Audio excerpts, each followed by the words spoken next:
Philadelphia Imana iratsinda.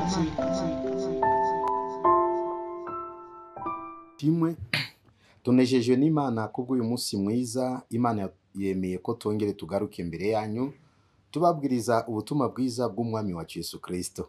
Ni Pasteur Serugendo Dismas uturuka ku Itoro Pentecote de Réveil Philadelphia. Tubanje kubasubuza mwese mu izina rya Yesu Kristo. Imana ibane namwe kandi ibafashe.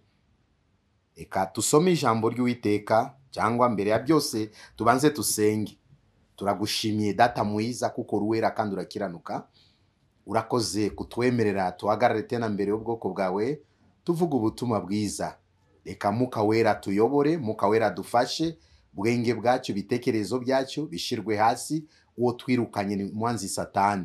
Tuhamagaye imbaraga z'Umwuka Wera kubana natwe kandi utugirire neza mu izina rya Yesu. Amen. Tugiye gusoma ijambo ry'Imana, turarisanga kuri Samueli wa mbere gice cya 8. Tutangire ku murongo wa mbere. Mutwe w'iryo jambo iratubwira iki? Witegereze kundu utwaye agakiza, utavuga mana kandi utayifite. Witegereze kundu utwaye agakiza, utavuga mana kandi utayifite. Samueli wa mbere gice cya 8. Samueli yamaze gusaza, agira abahungu be abacamanza b'Abisirayeli. Imfura ye yitwaga Yoeli, uw'ubuheta yitwaga Abiya. Bari abacamanza b'i Berisheba. Ariko abahungu be ntibagendanaga ingeso ngize, ahubwo bakiyobagiza gukunda ibintu, bagahongerwa bagaca urwa kibera. Nuko abakuru b'Abisirayeli bose bateranira, baherako baterana basanga Samueli i Rama. Baramubwira bati, dore uri umusaza kandi abahungu bawe ntibagenda n'ingeso ngizawe. None rero utwimikire umwami, uje uducira imanza nk'ayandi mahanga yose. Ariko iryo jambo ribabaza Samueli, ubwo bavugaga bati, uduhe umwami wo kujya aducira imanza. Nuko Samueli abitura Uwiteka. Maze Uwiteka abwira Samueli ati, emera abo bantu ibyo bagusabye byose, kuko atari wowe banze, ahubwo ninjye banze, ngo ndaba umwami wabo. Barakugenza nguko bangezaga muri byose. Uhereye umunsi nabakuye muri Egiputa kugeza ubu, baranyimuye bakorera izindi mana. Nuko noneho ubemerere, ariko ubahamirize cyane, ubasobanurire uburyo umwami azabategeka, uko azabagenza. Mana ishimwe kandi habwa icyubahiro. Ayo niyo magambo tugiye kuganira kubw'uyu munsi mwiza. Magambo y'Imana iratuyobora, magambo y'Imana itwereka inzira nziza twagendana nayo. Hano yari ikigihe cy'umuhanuzi witwa Samueli, akorera Imana. Icyo gihe niwe wari nk'umuyobozi, umuhuza w'Abisirayeli n'Imana. Ariko yageze mu gihe cye, Samueli arasaza. Amaze gusaza atakibasha gukora umurimo, yari afite abahungu be babiri nk'uko Bibiliya itubwira. Umwe yitwaga Yoeli, undi yitwaga Abiya. Yimika aba bana be abashira kuba abacamanza b'Abisirayeli. Mu icyo gihe babaga mu midugudu yitwa Berisheba, niyo bakoraga wa murimo w'ubucamanza bimitswe na se wabo Samweli. Ariko murongo ukurikiraho icyo Bibiliya tubwira, ariko abahungu be ntibagendana n'ingeso ngize. Muyo mirimo bashinzwe, kera tumvaga abatubanjirije batubwira ko bagiye biga mu birenge by'abatubanjirije. Aba bahungu bigaragara ko bigiye mu birenge bya Samweli, ariko mu gihe amaze kubimika kuba abacamanza b'Abisirayeli, ntago bakoze umurimo bakurikije ingeso ngiza se wabo Samweli. Bibiliya iratubwira iki? Ahubwo biyobagizaga gukunda ibintu, ingeso zabo, ingeso z'abantu b'Imana. Ntago bashije kugendana n'ingeso nziza, kuko Bibiliya ndago tuyigaragariza n'umunsi n'umwe aho Imana yabashije kugaya Samweli. Abahungu be nabo bagomba gukurikira ingeso za se wabo, bakagenda nk'uko yagendaga, ariko bo suko bagiye bahagaze ku murimo w'Imana. Ahubwo biyobagizaga gukunda ibintu, bagahongerwa, bagaca urwa kibera. Kubw'iyo mirimo yabo bakundaga ibintu, bakayobagiza, hanyuma bagaca imanza rwa kibera. Bigaragara iki? Kwa gukunda ibintu, kwa guca imanza mu buryo bwa kibera, basabaga ruswa. Oriye kandi barabande abantu b'Imana, ntago yari ahantu twagombaga gushyira mu ruswa. Bagombaga gukora mirimo yo gukiranuka, bakayobora ubwoko bw'Abisirayeli mu kuri. Ufite ikosa bakamuca imanza, bakamuhana. Utafite ikosa nawe bakamugirira, bakamuyobora neza nguko bikwiriye. Ariko bene data, abahungu ba Samweli suko byagenze. Abisirayeli batangira kwitotombera mikorere yabo, Abisirayeli batangira kwitotombera imbuto zabo. Musumwe Bibiliya iratubwira ko hano ku murongo ukurikiraho, nuko abakuru b'Abisirayeli bose baherako baraterana, basanga Samweli i Rama. Babanje guterana, babyigaho. Se murabona gute birashoboka tuzayoborwa n'aba bahungu ba Samweli gute? Samweli yashaje, aba bahungu be batagendera mu ngeso ze nziza, badaca imanza z'Abisirayeli nguko bikwiriye, bakiyobagiza, bagakunda ibintu, bagaca urwa kibera. Oya, reka tusange Samweli. Bagenda bamusanga ku cyicaro ke i Rama. Bagezeyo baramubwira bati, dore uri umusaza, kandi abahungu bawe ndibagendana n'ingeso ngizawe. None utwimikire umwami aje aducira imanza ng'ayandi mahanga yose. Bakuru b'Abisirayeli basanze Samweli i Rama, baravuga, muze iki tuzanye hano? Tubonye ko urashaje, kandi abahungu bawe ndago bagenda n'ingeso nziza nk'izawe. Ahubwo sasa twebwe icyo tugusabye, udutoranirize umwami nk'ayandi mahanga, kandi uwo mwami azaba aducira imanza. Yari ijambo rikomeye rigere kwa Samweli. Samweli ryaramubabaje ijambo. Arareba avuga ko ubu bwoko bw'Imana se burarora, ubu bwoko bw'Imana bufite amaso, ubu bwoko bw'Imana bufite ubwenge. Twebwe turi ubwoko twatoranijwe, ntago mwatugereranya n'ubundi bwoko. Ayandi mahanga ntago bubaha Imana, ayandi mahanga ntago igendera amategeko y'Imana, ariko twebweho tugenda nguko Imana ishaka. Byagenda gute? Muvuga ko tubatoranirize undi umwami uzakora iki? Uzabayobora kandi uzaba ubacirira imanza. Yari ijambo rikomeye rigeze kwa Samweli.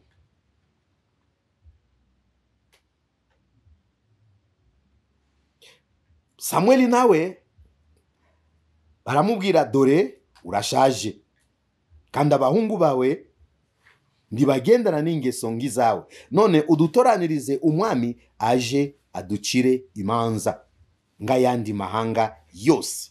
Ariko tugeze ku uyu murongo ukurikiraho wa 6, ariko iryo jambo ribabaza nde? Samweli. Ubwo bavugaga bati duhe umwami wo kujya aducira imanza. Nuko Samweli abitura nde? Abitura Uwiteka. Twavuze utekereze neza mutwe w'ijambo, tegereza neza kundutwaye akakiza, udakomeza kuvuga mana kandi mana wayivuyeho kera. Hari abantu bizirika ku murimo w'Imana, njyewe ndi umukristo, ndi umukozi w'Imana, ariko usanga mana itakibarimo, mana yabavuyemo kera cyangwa barimuye Imana kera. Ariko ibi bihe turimo, amahoro yacu iri ku Mana, butabazi bwacu buri ku Mana, kuyoborwa kwacu kwiza ni Imana ituyobora. Ntago turi abakristo bo kwifuza mahanga. Isirayeli bibagiwe ko bari ubwoko butoranijwe, bwoko bugomba kugendana n'Imana, bwoko Imana yatoranije, bagomba kuyubaha kuko niyo yabayoboraga. Ariko barifuza kuyoborwa, kuhabwa umwami nk'ayandi mahanga, kandi bo bari mu bihe byo kuyoborwa n'Imana. Arigiye niki cyatumye badeshuka? Bazanye impamvu. Samweli urashaje kandi abahungu bawe ntago bagendana n'ingeso nk'izawe, ahubwo twebwe turashaka ko dutoranyiriza undi umwami nk'ayandi mahanga, azaba atuyobore kandi abe aducira urubanza. Biragaragara bari bafite agatima ko kutishimira mirimo y'abahungu ba Samweli. Ariko ibyo sibyo byagombaga kuba gutuma bakana Imana, bimuye Imana, bifuze kuyoborwa n'umuntu nk'ayandi mahanga. Mubona, reka tugereranye bibiye turimo. Dufite ibibazo mu buryo bwinshi butandukanye, kandi buri muntu arimo kubona ko bibazo afite biramukomereye. Se nimba byagukomereye, bigusabamo kwimura Imana ku buzima bwawe? Nimba bibazo bikuremereye, bigusabamo kuva mu bushake bw'Imana? Ku bwanjye navuga ko oya, ayirwa wihanganira bimugerageza, kuko namara kwemerwa azambikwa ikamba ry'ubugingo. Wihangane bikugerageza, ariko si ngombwa wifuje ubuzima bw'abanyamahanga. Abisirayeli babonye kuko Samweli yashaje n'abahungu be batakigenda nguko Imana ishaka, bakora iki? Bafata ingamba yo kwifuza ko Samweli yabatoraniriza umwami nk'ayandi mahanga. Iyi misi turananiwe kwihanganira bitugerageza ku Mana. Iyi misi ubona mu Kristo bibazo bimuremereye, uriyo kwihangana ahagarare asaba Imana imbaraga zo kunesha bimugerageza. Yesu mu gihe cye yaricaye arareba igikombe kiri imbere ye, abona ko kimuremereye. Yafashe ibihe byo gusenga misi 40 manwa na nijoro atarya, nuko Bibiliya itubwira. Yesu asaba Imana mu butayu, ariko ageze ku misi ya nyuma agiye kurangiza, mushukanyi aramubonekera ati nimbora umwana w'Imana uhindure ibuye ibe umugati. Se buriya Satani yaribagiwe ko Yesu ari umwana w'Imana, yaribagiwe ko Yesu afite bubasha bwo kuhindura iyo buye kuba umugati, yarabizi. Ariko kuko yamubonye ku mwizo gihe ati ni munyandege nge arashonje, reka mugerageze. Ariko masengesho Yesu yari yasenze imuha imbaraga zo kunesha, imuha imbaraga zo gukomera, imuha ubwenge bw'ijambo ry'Imana. Yahise amubwira ntago dutungwa n'umutima gusa, ahubwo tutungwa n'ijambo ryose rivuye mu kanwa k'Uwiteka. iyi minsi biradusaba natwe imbaraga zo gusenga itorero, imbaraga zo gusenga abakozi b'Imana, imbaraga zo gusenga mu bibazo dufite byadufasha. Ariko twabaye banyandegenge, masengesho yo kwiriza ubusa yaratunaniye, abantu tusigaye tufite urusaku gusa. Ariko ari imbaraga ziva mu masengesho zagukomeza mu kwizera, zagukomeza mu kwihanganira bikugerageza, zagukomeza mu gutumbira maso yawe kuwiteka. Abisirayeli babwira udutoranirize undi umwami ngayandi mahanga, kandi uwo mwami azaba aducira urubanza. Ariko iryo jambo ribabaza Samweli. Ubwo bavugaga bati uduhe umwami wo kujya aducira imanza. Nuko Samweli nawe bamaze kumubwira iyo jambo, kuko Samweli ntago yivugiraga ibye. Samweli yari umuntu Israeli bamubwiraga byifuzo byabo, ibyo bashaka. Samweli agaca bugufiya nawe akajya kubibwira Imana. No mu gihe cya Mose nuko byabaga, igisubizo cyavaga ku Mana niyo Samweli yazaga kubwira Abisirayeli, avuga so numvise ibitekerezo byanyu. Ariko icyo gitekerezo cyabo cyababaje umutima wa Samweli, kuko yabonaga ko Abisirayeli bagiye kwanga kuyoborwa n'Imana, bashaka kuyoborwa n'umuntu, kandi ibihe byabo yari ibihe byo kuyoborwa n'Imana, kandi muhamagaro cyangwa uwabamagaye niwe wagombaga kubayobora. Yesu atufashe. Iyi minsi bidusaba mu bwenge bwo kuhagarara mu gakiza. Iyi minsi bidusaba mu bwenge kubw'inshingano y'Imana yaguhaye. Utakomeza kugenda mu kavuyo ukavuga ko uri umukristo, ukavuga ko uri umukozi w'Imana, kandi Imana yaragusezeye kera. Yesu atufashe.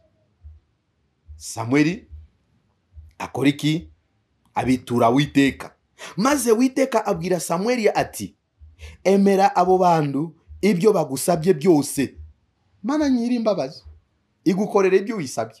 Emera abantu ibyo bagusabye byose, kuko atari wowe banze, ahubwo ni njyewe banze ngo ntaba umwami wawe.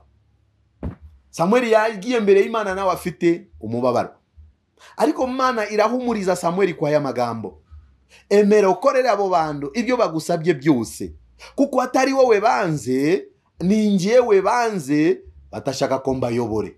Se bene data, mu gihe hano Abisirayeli navuga ko batewe, baribagirwa ko Imana niyo yabakuye mu Egiputa. Aho mu butayu ntago bari bazi inzira ya Kanani, ntago bari bazi aho bagiye. Nta kintu na kimwe bari bafite, nta sambo bari bafite, nta mafaranga bari bafite, nta kizere na kimwe. Byose byabaga mu maboko mu Mana gusa.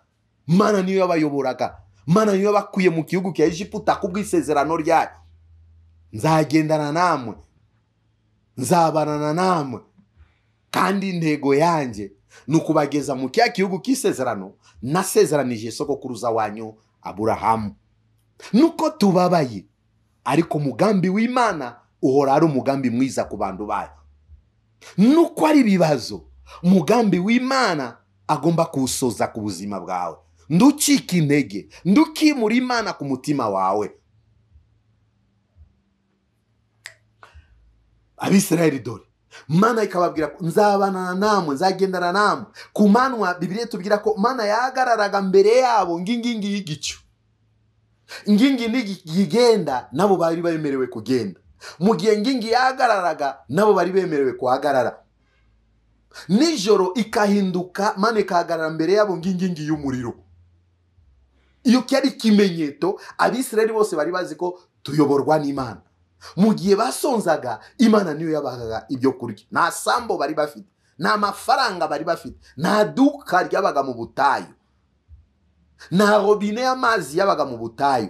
Ariko bagera ku rwego ryo kubwira Samweli, udutoranirize umwami ngayandi mahanga, kuko twabonye ko urashaje, kandi abahungu bawe ntago bagenda nguko ingeso zawe zari zimeze. Ariko nimba, reka tufate urugero bene data, nimba pasiteri yananiwe, nimba pasiteri yacitse intege, nimba muhanuzi runaka yacitse intege, nimba mu vugabutumwa yacitse intege akagwa mu cyaha, se natwe tugomba kuva mu bushake bw'Imana? Cyangwa se twebwe bigomba kutuha imbaraga zo kumusabira? Kiya kabiri natwe tugakomeza urugendo, kiya gatatu tugakiranukira mbere y'Imana. Ariko Abayisirayeli bemera kwimura Imana, bashaka umwami nk'ayandi mahanga. Natwe iyi misi kubera miyaga myinshi turimo guhura nazo, witegereje nanjye nitegereje kundu dutwaye agakiza, tutahetse ingobyi kandi umwana yaraheze kera. Ndi umukristo, ariko Matayo araho havuga mu ijambo ati si bose bavuga mana mana nibo bazajya mu bwami bwo mu ijuru. Dushobora kuba twese tuvuga mana mana, ariko ntago tuyubaha nguko bikwiriye. Bamwe bari mu rusengero ariko bamaze kuva mu bushake bw'Imana. Bamwe ni icyapa gusa yo kuyobora abandi. Bamwe ni izina gusa ariko mitima yabo bari mu Imana kera. Ariko cyo ngusabye, twongere tugarukira Imana, twongere dushaka Imana, kuko turi mu bihe by'imperuka. Bimenyetso byo kugaruka kwa Kristo turimo turabibona. Bakozi b'Imana, muhaguruke musabe imbaraga z'Imana, mubwiriza abantu kugaruka k'umwami Yesu Kristo. Se nagaruka azatusanga twiteguye. Baririmbe muririmbe indirimbo ziyerekeza abantu ko Yesu ziyorobora abantu ko Yesu agiye kugaruka. Se nagaruka azabasanga mwiteguye. Dore isi irahindutse, bimenyetso turimo kubibona. Abantu ibyahishwaga, abantu barimo kubigaragaza mu mugaragaro. Ibya bisigaye bikorerwa mu mugaragaro. Abantu batagifite isoni, abantu batagifite agatima ko gutinya Imana. Ariko komera shuti yanjye, gendana n'Imana nguko bikwiriye. Bizagufasha musi mwiza, musi umwe Imana kugeze ku ntego y'ubuzima bwawe. Byose twapanga, byose twashakisha, Imana itadushigikiye. Imbaraga zacyo, bwenge bwacyo, bwiza bwacyo, nize ko byadupfira ubusa. Yesu atushoboje, sinifuza ko byadupfira ubusa. Murongo kurikiraho, Imana iracyakomeza kubwira Samweli, emerera ubakorere ibyo bagusabye byose, kuko atari wowe banze, ahubwo ni njyewe banze ngo ntaba umwami wabo. Barakugenza nguko bajyaga bangenza muri byose, uhereye umunsi nabakuye muri Egiputa kugeza ubu. Baranyimuye bakorera izindi mana.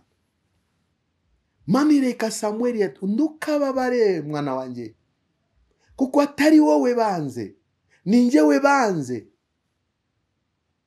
Batashaka ko mbe mwami wabo cyangwa mbayobore. Nuko bangenzaga kuva nabakuye mu gihugu cya Egiputa kugeza uyu munsi. Abantu muzi ko turi babi.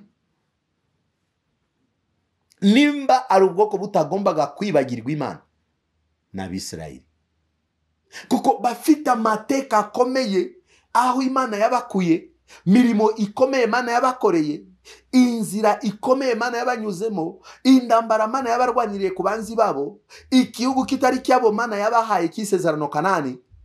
Basangamo ibintu byose Imana yabasezeranije, ariko bamaze kugera ku ibyo byiza bimura Imana. Nuko Imana ivuze, bajya gukorera imana z'abanyamahanga kwa jina la Yesu. Biragatsindwa twatangiranye n'Imana, ariko iyi minsi kubw'imiyaga n'ibigeragezo tujye gushaka abapfumu, tujye gushaka abaraguzi. Se ibiro biremerewe ku muntu w'umukristo uzi ko Imana nsenga ariyo Mana ishobora byose. Nuko aje bibazo sinakwimura Imana, nuko azi imiyaga sinakana Imana yanjye. Icyo tugomba gukora ni gushaka zindi mbaraga, ni kongeramo tena kwizera, ni ukuba maso ukihanganira bikugerageza. Yesu yihanganye we nawe yaciye mu nzira nyinshi zimuremereye ku isi, ariko yanze gukoza Imana isoni. Iyi minsi twebwe, iyi minsi abashaka Imana, iyi minsi abari mu maboko y'Imana barimo kwimura Imana, barimo kwikoza isoni. Ariko mwene data, mureke tugarukire Imana, mureke tushaka Imana, mureke dukorera Imana mu kuri no mu mwuka, bizadufasha. Yesu atugirire neza. Murongo wa 9, nuko noneho ubemerere. Imana ikomeza kubwira Samweli, kuko yagiye kumwigisha inama, amubwira kifuzo cya Bisirayeli. Ubemerere ariko ubahamirize.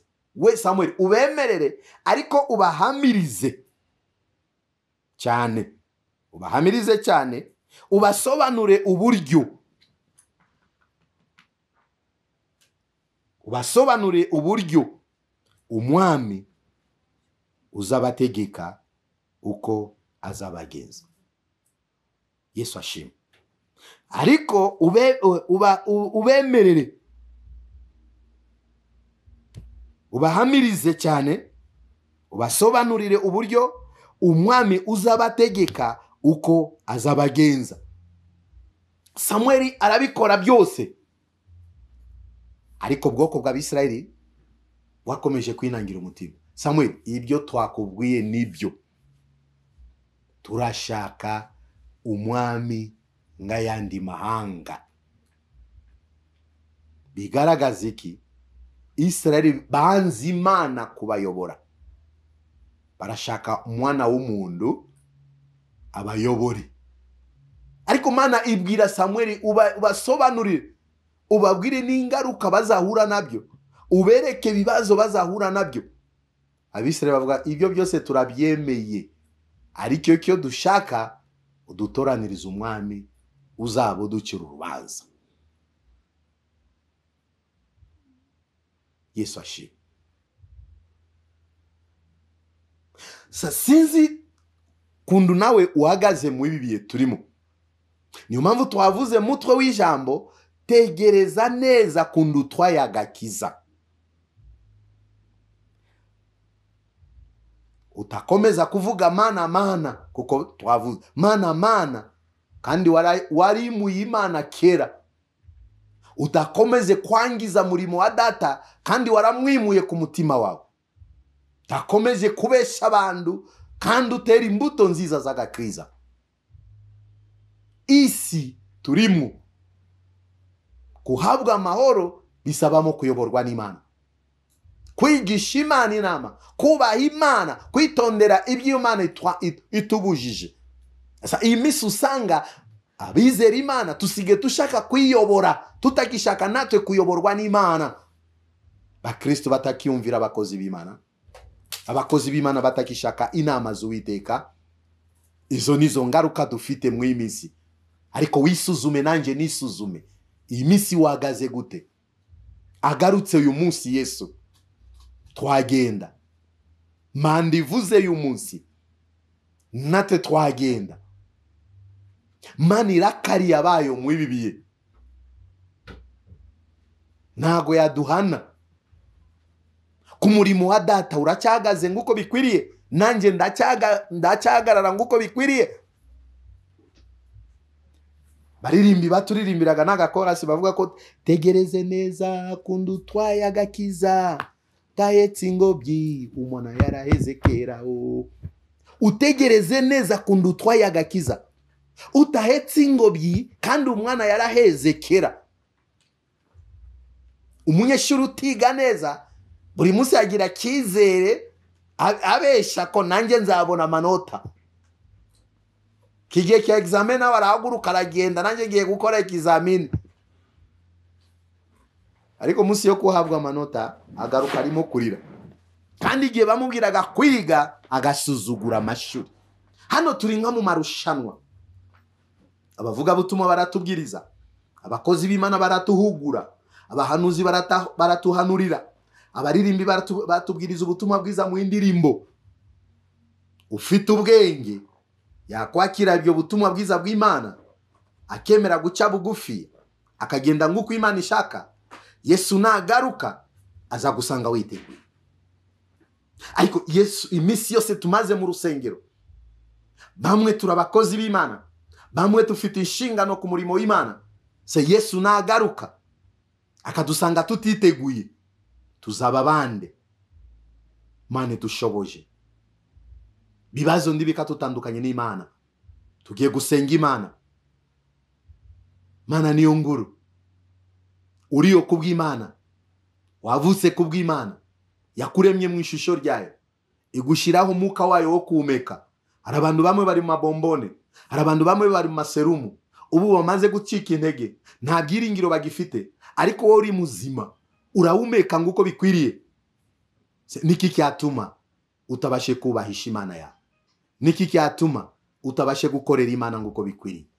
Navuze ko tugiye gusenga Imana. Tugiye gusenga Imana. Turasenga mu bubi buryo. Tugiye gusengera abantu bari abakozi b'Imana, bari abantu b'Imana bimuye Imana ku mitima yabo. Abantu bamaze gucogora, abantu bamaze gucika intege, abantu batarakizwa, mwakizwa kuko Yesu arabakunda. Abarwaye mugira ibyiringiro yo kutimura Imana, nuko umubiri ubabaye ariko Imana yadukiza.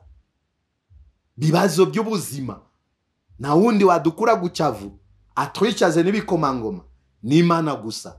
Uduha ubwenge, ni Imana gusa. Ibindi byose by'abapfumu n'abakonikoni ntago ari bintu byatugeza ku musaraba. Ibyo ni byigiye gitoya kandi ingaruka yabyo iba mbi cyane. Mani bafashe, Mani bagire neza. Tunejejwe nawe ko uyu munsi mwiza, reka tusenga Imana. Mana urakoze, turagushimye kuko ruwera wa Isirayeli, na wundi waturemye, na wundi utuma ko tubeho atari wowe. Tubanje guca bugufi tukusabye imbabazi, kuko mitima yacu benshi turakuvuga, turakora umurimo wawe, ariko turakwimuye kera. Arabara abakozi bawe, arabara abakristo barakwimuye Mwami, bavuye mu bushaki bwawe. Arababirimo batabirimo, nabo turabasaba imbabazi. Wezi isi yose byabikorerwa ku manywa na nijoro, abakora ibyaha ku manywa na nijoro, abimika Satani ku mitima yabo, abamukorera mu mugaragaro Mana ubabarire. Yari kuba byiza amavi yose gagupfukamira.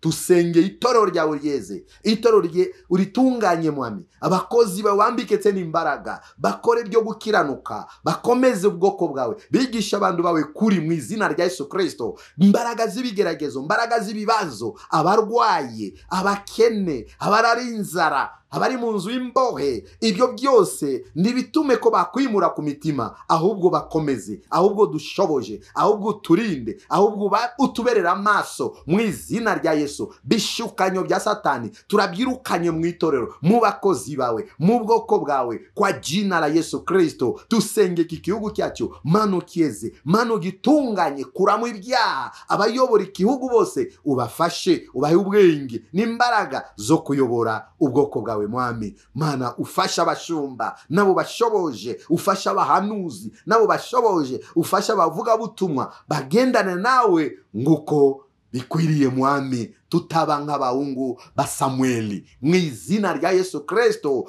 Bwiza abarwayi kwa muganga, kiza Mwami abarwariye mu rugo, abana batoyo bafashe. Turinde byorezo, turinde inzara, turinde bibazo, turinde bitero bya Satani, turinde imbaraga zose ziturwanya zidashaka ko natwe musumwe twabona ubugingo buhoraho. Aho twari tumaze gucika indege, Mana tuongerete imbaraga. Twirukanye Satani imbere ya bwoko bwawe, twirukanye majwi ya Satani, twirukanye intumwa za Satani. Utuye imbaraga kandi udushoboje. Urakoze, turagushimiye Mwami. Fasha abera bose barinde, kandi isi yose yoborwe nawe kuko ari we Mana. Urakoze, tugusabye twizeye mu izina rya Yesu Kristo, amen. Mana ibaho mugisha, kandi ijambo ry'Imana rigire aho ribakura ribageze ku musaraba nguko bikwiriye. Reka tubahe nimero de telefone, ari kibazo ushaka kutubaza, ushaka kutugirira inama, kuko mu iminsi ni iminsi yo gukomezanya. 07 82 4 39 754. Murakoze.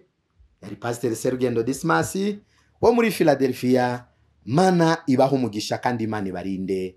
Amen. Philadelphia, Imana iratsinda.